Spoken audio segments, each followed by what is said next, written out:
पक्षीपुर जंगल रे टिकी चढ़ई रहउथाए। से उड़ी पारु नथाए। जंगलर अन्य चढ़ई माने पानी करी ताकू दाना खाइबा पाई देउथांती। से सही दाना को खाई जीवन बंचाए, कारण तार निजर बोली केही नथांती। दिने दिने ताकू भोकिला रहिबाकू मध्य पड़े, कारण चढ़ई माने जो दिन अल्प दाना पाती से माने निजे खाई दियंती। टिकी चढ़ई पाई दाना आउ बंचे नाही, तेणु ताकू केही से दिन दाना दियंती नाही। एक दिन टिकी चढ़ई जगा ठाकुरंको मने पकई बहुत कांदिला। टिकी चढ़ई बड़ ठाकुरंको बहुत भक्ति करे। हे जगा, तुमको देखिबा पाई मोर भारी इच्छा हेउची, हेले मु तो उड़ी पारु नाही। निजर खाद्य निजे जोगाड़ करि पारु नाही। तुमको देखिबा पाई मु केमिति जीवी? तुमे तो बड़ ठाकुर, तुमे चाहेले मु निश्चय उड़ी पारिबी। आउ मो खाद्य मु निजे जोगाड़ करि पारिबी। आउ तुमको प्रतिदिन दर्शन करबाकू जाई पारिबी। देखा जाऊ जगा, तुमे तुम भक्त को केते भल पाओ। टिकी चढ़ई एमिति कही ता बसारे सोई थाए। टिकी चढ़ईर डाक जगा कानरे पड़िला। जगा तार भक्त को आउ दुखरे देखी पारिले नाही। सांगे सांगे रूप बदलाई एक चढ़ईर रूपरे आसी टिकी चढ़ईर पाखरे पहुंची गले। आउ ताकू मन दुख करी बसिबार कारण पचारिले।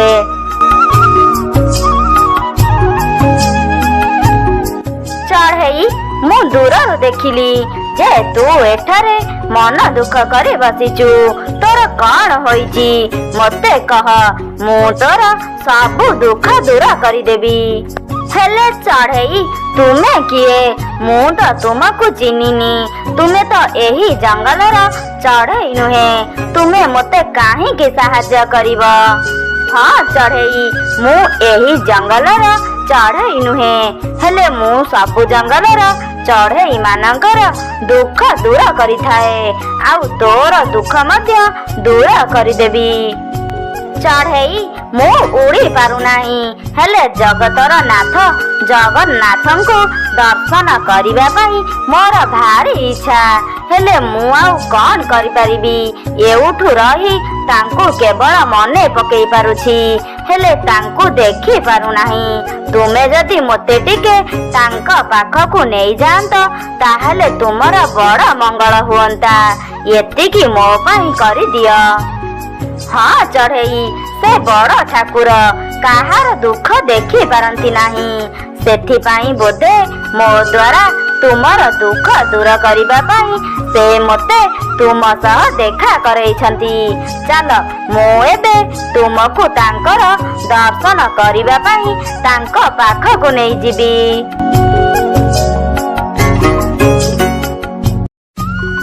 एहा परे स्वयं जगन्नाथ टिकी चढ़ई को तांक कांधरे बसाई उड़ी चली गले। टिकी को नहीं तांकर दर्शन कराइबा पाई। टिकी मंदिर रे पहुंचिला, आउ जगा को दर्शन मध्य कला। से बहुत खुशी होई गला। आउ बड़ ठाकुर टिकी को आशीर्वाद कले। टिकी चढ़ई संपूर्ण भल होई गला। आउ से उड़ी पारिला, आउ चाली मध्य पारिला। हे कालिया शांत बड़ ठाकुर, तुमको कोटि कोटि प्रणाम। तुमर टिके दर्शन करिबा पाई मु केते व्याकुल हेउथिली। आउ आजी तुमे मोर डाक सुनिल, तुमको बहुत बहुत धन्यवाद। प्रभु मु आजी तुमको दर्शन करी धन्य होई गली। जय जगन्नाथ। अरे अरे मु कौन चली पारुची ना कौन? अरे हाँ तो मु चली पारुची, आउ मु उड़ी पारुची मध्य। ये केमिति चमत्कार होई गला? ए सब मो प्रभुंकर लीला। जगा तुमको आउ थरे बहुत बहुत धन्यवाद। प्रभु मु उड़ी पारुची, मु चली पारुची। तुमे मोर दुख सुनिल प्रभु, मु आज बहुत खुशी। चढ़ई देख मु उड़ी पारुची। अरे अरे से चढ़ई तो एठी थिला, एबे से कोड चली गला? अरे से चढ़ई तो एठी ठिया होइतिला, कौन से उस्मान होईगला ना कौन ना मो जगा रूप बदलई मते एठाको नहीं आसीचंती। हे जगा तुमको कोटि कोटि प्रणाम। तुमर अशेष करुणा प्रभु। तुमे मो साथी रे एमिति सदा बेले रहुथाओ। एथर मु उड़ी पारिलेनी। मु प्रतिदिन तुमको दर्शन करबाकू एठाकू आसीबी। एथर मु मोर दाना भी निजे संग्रह करि परिबी। आसुची जगा। जय जगन्नाथ। टिकी चढ़ई उड़ी चली गला सेठारू ता बसा घर को। बड़ ठाकुरंक कृपारू से संपूर्ण भल होईगला आउ खुशी रे रहिला।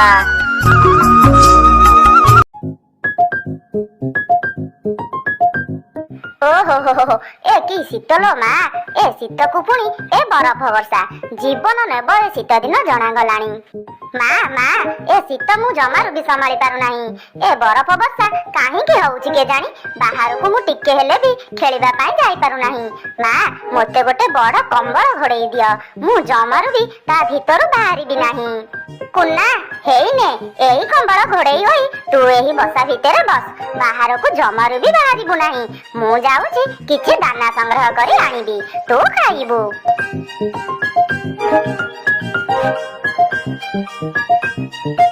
कुन्ना जंगल सारा बुली आसिली हेले दाना कोठी भी पाइली नाही। बाहरे अधिक समय रही दाना खोजिबा पूरा असंभव कारण बाहरे बहुत जोर बरफ वर्षा हेउची। जंगलर अन्य चढ़ई माने मध्य दाना पाई बाहर को जमारू भी बाहरु नाहंती। बरफ वर्षा हेउची बोली जंगलर अन्य चढ़ई माने मध्य दाना पाई भी जाउ नाहंती।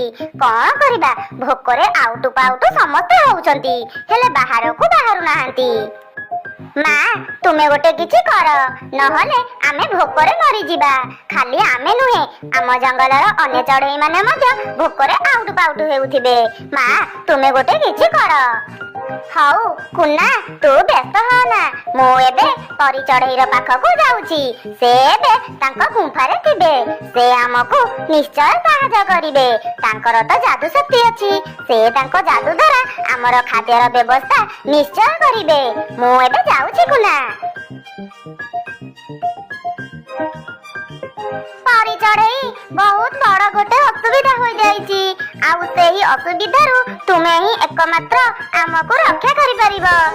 टिकी चढ़ई असुविधा कौन होइची कह मते मु तुमको निश्चय साहाय्य करिबी। परिमा आम मधुबन जंगल रे प्रबल शीत पड़िची आउ ता सहित बरफ वर्षा मध्य हेउची। जंगलर सबु चढ़ई दाना खोजिबा पाई बसारू बाहर को बाहरु नाहंती। एही बरफ वर्षा रे बाहर को बाहरिले मरिबे आउ बसारे बसी रहिले भोक उपास रे मरिबे। मोर कहिबा कथा कि आम जंगलर चढ़ई मानकर खाइबार किछि व्यवस्था करि दियो ताहाले आमे ए असुविधारू बाहरी परिबू। टिकी चढ़ई तुमे कौन खाइबा कुह मु संगे संगे एही जंगल रे खाइबा व्यवस्था करि देबी। तुमे आदौ व्यस्त हो ना। परी चढ़ई तुमे बिस्कुट रो व्यवस्था करि दियो। समस्तंकर बसा निकट रे बिस्कुट पहुंची जिवो आउ समस्ते खुशी रे बिस्कुट खाइबे आउ निजर जीवन बंचाइबे। टिकी चढ़ई तुमे एबे तुमर बसा को फेरी जाओ। मु मोर जादू बल रे बिस्कुट रो व्यवस्था करूची।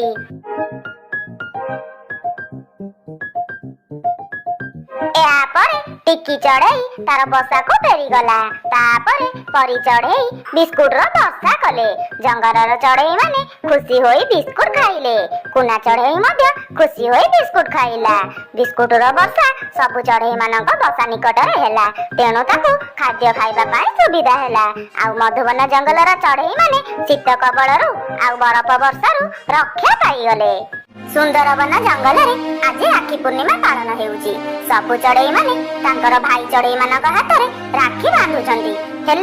हेले टिकी चढ़ईर भाई ता पाखरे नाही। तार भाई 5 वर्ष हेलानी कुआरे हजि जाईची हेले टिकी चढ़ई ताको पाउ नाही। राखी पूर्णिमा आसिले टिकी चढ़ईर ता भाई कथा भारी मने पड़ी जाए आउ से बहुत कांदे। ता मनरे गोटिए विश्वास अछि जे से निश्चय दिने ना दिने ता भाई को पाइबो आउ ता पररे राखी बांधिबो। सेथि पाई से सुंदरबन जंगल रे आज राखी पूर्णिमा पालन करूची। सबु गछ मानक डाल रे राखी बांधी। गछ माने मो भाई को मु केबे पाइबी मु जानिनी से 5 वर्ष तले एही राखी पुनेई दिन ही मो पाखरु से बहुत दूर को चली जाईची। मु ताको खोजी पाउनी हेले से गला परे मु निजको पूरा एकोटिया मने करिथिली। हेले आस्ते आस्ते तुम मानक संगरे खूब मिसी गली। तुम संगरे खेलिली, तुम पाखरे बसिली, हसिली आ तुम मानक पाखरु फल खाइकी निजर जीवन बंचाइली। तुमे माने मते बंचिबा सिखेई देइछ। जहा मो पाई मो भाई करि जांता तुमे माने मध्य सेया करिछ मो पाई। तेणु तुमे माने ही मोर भाई। 5 वर्ष हेलाणी तुम मानक डाଳରେ ହିଁ ତ ରାକ୍ଷୀ ବାନ୍ଧି ଆସୁଛି। ଆଉ ଆଜି ବି ବାନ୍ଧିବି। ଏବେ ଯାଉଛି ମୁଁ କାଳୁ ଅଙ୍କଲଙ୍କ ରାକ୍ଷୀ ଦୋକାନରୁ ରାକ୍ଷୀ କିଣି ଆଣିବି।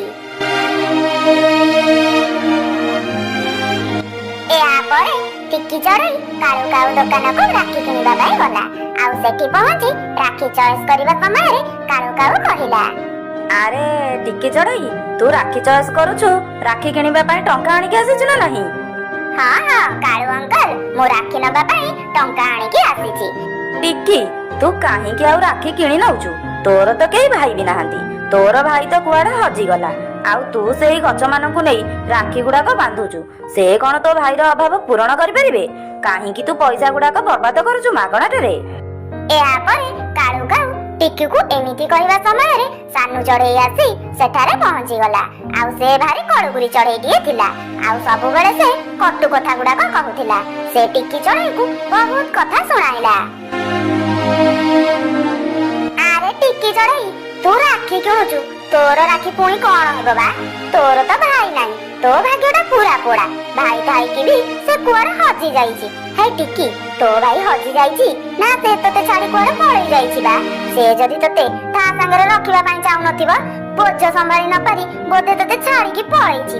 ତୁ ସମସ୍ତଙ୍କୁ ମିଛ କହୁଛୁ ଯେ ତୋ ଭାଇ ହଜି ଯାଇଛି। ଯା ଯା ପଳା ଏଠୁ, ତୁ ଏଠୁ ଯା ଯା। ଆଉ ରାକ୍ଷୀ ନିଏ ନା। ତୋର ରାକ୍ଷୀ କଣ ହେବ? ସେ ଗଛ ମାନେ କଣ ତୋର ସତ ସତିକିଆ ଭାଇ ହୋଇପାରିବେ?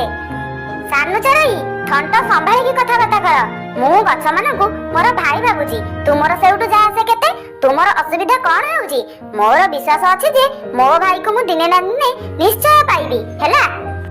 ଏହାପରେ ଟିକି ଚଢ଼େଇ ସେଠାରୁ ରାକ୍ଷୀ ଧରି କାନ୍ଦି କାନ୍ଦି ପଳାଇଗଲା।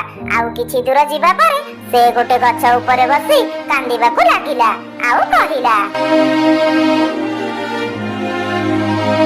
ହେ ଭଗବାନ, ମୋ ଭାଗ୍ୟରେ ଏତେ ଦୁଃଖ କଣ ପାଇଁ? ମୋ ଭାଇକୁ ତୁମେ ମୋ ପାଖରୁ ଛଡେଇ ନେଲ କଣ ପାଇଁ? ଆଜି ରାକ୍ଷୀ ପୁନେଇରେ ସେ ମୋ ପାଖରେ ନାହିଁ। ସେଥିପାଇଁ ଅନ୍ୟ ଚଢ଼େଇ ମାନେ ତାଙ୍କ ଥଣ୍ଟକୁ ଯାହା ଆସୁଛି ସେମାନେ ମୋତେ କହି ଯାଉଛନ୍ତି। ହେ ଭଗବାନ, ମୁଁ ଆଉ ଏ ଦୁଃଖ ସହିପାରୁନାହିଁ। ଆଜି ଏହି ରାକ୍ଷୀ ପୁନେଇରେ ତୁମ ପାଖରେ ମୋର ଏତିକି କାମନା ଯେ ମୋ ଭାଇକୁ ମୁଁ ପୁଣି ଥରେ ଫେରି ପାଇଯାଏ। ହେଲେ ମୁଁ ଆଉ ଏହି ଜଙ୍ଗଲରେ ରହିବି ନାହିଁ, କାରଣ ମୋତେ କେତେ କଥା ଶୁଣିବାକୁ ପଡୁଛି। ତେଣୁ ମୁଁ ଆଉ ଏହି ଜଙ୍ଗଲରେ ରହିବିନି। ଅନ୍ୟ ଜଙ୍ଗଲରେ ରହିଲେ ଯାଇ ମୋତେ ସେଠାରେ କେହି ବି କିଛି କହିପାରିବେ ନାହିଁ, କାରଣ ସେମାନେ ତ ଜାଣିନଥିବେ ନା ଯେ ମୋର ଭାଇ ନାହାନ୍ତି ବୋଲି। ଯାଉଛି, ଏବେ ମୁଁ ଏଠାରୁ ପଳାଇ ଯିବି। ଏହାପରେ ଟିକି ଚଢ଼େଇ ସେଇ ସୁନ୍ଦର ବନ ଜଙ୍ଗଲ ଛାଡ଼ି ଚାଲିଗଲା। ସେ ବହୁତ ଦୂର ଉଡ଼ିଗଲା। ସେ ଉଡ଼ି ଉଡ଼ି ଯାଇ ପହଞ୍ଚିଗଲା ପକ୍ଷୀପୁର ଜଙ୍ଗଲରେ। ସେଠାରେ ସେ ପୁରା ଥକି ପଡ଼ିଲା। ଆଉ ଗୋଟେ ଗଛ ଉପରେ ବସିଲା। ଆଉ ସେ ହଠାତ୍ ଦେଖିଲା ତାର ଭାଇକୁ। ସେ ତା ଆଗରେ ଉଡ଼ି ଉଡ଼ି ଯାଉଥିଲା। ସେ ସାଙ୍ଗେ ସାଙ୍ଗେ ତା ଭାଇର ପଛେ ପଛେ ଉଡ଼ି ଚାଲିଲା। ଆଉ ତାର ଭାଇକୁ ଡାକିଲା। ତାର ଭାଇ ଟିକି ଚଢ଼େଇକୁ ଦେଖି ହଠାତ୍ ଅଟକି ଗଲା। ଆଉ ତାପରେ 2 ଜଣ କୋଳାକୋଳି ହୋଇ ବହୁତ କାନ୍ଦିଲେ। ତାପରେ ଟିକି ଚଢ଼େଇ କହିଲା, ଭାଇ ଭାଇ, ତୁମେ ମତେ ଛାଡ଼ି କୁଆଡେ ଚାଲି ଯାଇଥିଲ? ମୁଁ ତୁମକୁ କେତେ ଖୋଜିଛି, ହେଲେ କୋଉଠି ବି ପାଇଲି ନାହିଁ। ଆମ ଜଙ୍ଗଲର ଚଢ଼େଇ ମାନେ ମତେ ବହୁତ କଥା ଶୁଣାନ୍ତି। ଯାହା ମନକୁ ଯାହା ଆସିଲା ସେମାନେ କହିଯାଆନ୍ତି। ହେଲେ ମୋର ବିଶ୍ୱାସ ଥିଲା ଯେ ଦିନେ ନା ଦିନେ ମୁଁ ତୁମକୁ ନିଶ୍ଚୟ ପାଇଯିବି। ଟିକି, ମୁଁ ବି ତତେ ବହୁତ ଖୋଜିଛି, ହେଲେ କୋଉଠି ବି ପାଇଲି ନାହିଁ। ସେଥିପାଇଁ ଏହି ପକ୍ଷୀପୁର ଜଙ୍ଗଲରେ ବସା କରି ରହିଗଲି। ମୋ ପରରେ ରାକ୍ଷୀ ପୂର୍ଣ୍ଣିମାରେ କେହି ବି ରାକ୍ଷୀ ବାନ୍ଧନ୍ତି ନାହିଁ। ମୋର ଏହି ରାକ୍ଷୀ ପୂର୍ଣ୍ଣିମାରେ ତୋ କଥା ଭାରି ମନେ ପଡେ। ହେଲେ କଣ ହେବ, ତୁ ତ ମୋ ପାଖରେ ନଥିଲୁ। ଆଜି ରାକ୍ଷୀ ପୂର୍ଣ୍ଣିମାରେ ଭଗବାନ ଆମକୁ ଏକାଠି କରିଦେଲେ। ମୁଁ ଆଜି ବହୁତ ବହୁତ ଖୁସି। ଟିକି, ତୁ ଏବେ ମୋ ପରରେ ରାକ୍ଷୀ ବାନ୍ଧି ଦିଏ। ହଁ ହଁ ଭାଇ, ମୁଁ ଏବେ ତୁମ ପରରେ ରାକ୍ଷୀ ବାନ୍ଧିଦେବି। ଏଇ ଦିନକୁ ତ ମୁଁ 5 ବର୍ଷ ହେଲାଣି ଅପେକ୍ଷା କରି ରହିଥିଲି। ତୁମକୁ ମୁଁ ଆଉ ମୋ ପାଖରୁ କେବେ ବି ଅଲଗା ହେବାକୁ ଦେବିନି। ଏହାପରେ ଟିକି ଚଢ଼େଇ ତାର ଭାଇ ପରରେ ରାକ୍ଷୀ ବାନ୍ଧିଲା। ଆଉ ଦୁଇ ଜଣକୁ ରାକ୍ଷୀ ପୂର୍ଣ୍ଣିମାରେ ପାଇଯାଇ ବହୁତ ଖୁସି ହେଲେ। ଟିକି ଚଢ଼େଇ ତାର ଭାଇ ପରରେ ରାକ୍ଷୀ ବାନ୍ଧିବା ସମୟରେ ଖୁସିରେ ଲୁହ ଢାଳୁଥାଏ। ରାକ୍ଷୀ ଭିଜି ଯାଉଥାଏ ଆଖି ଲୁହରେ। ତାପରେ ଭାଇ ଭଉଣୀ ଦୁଇ ଜଣ ସାଙ୍ଗ ହୋଇ ଖୁସିରେ ରହିଲେ।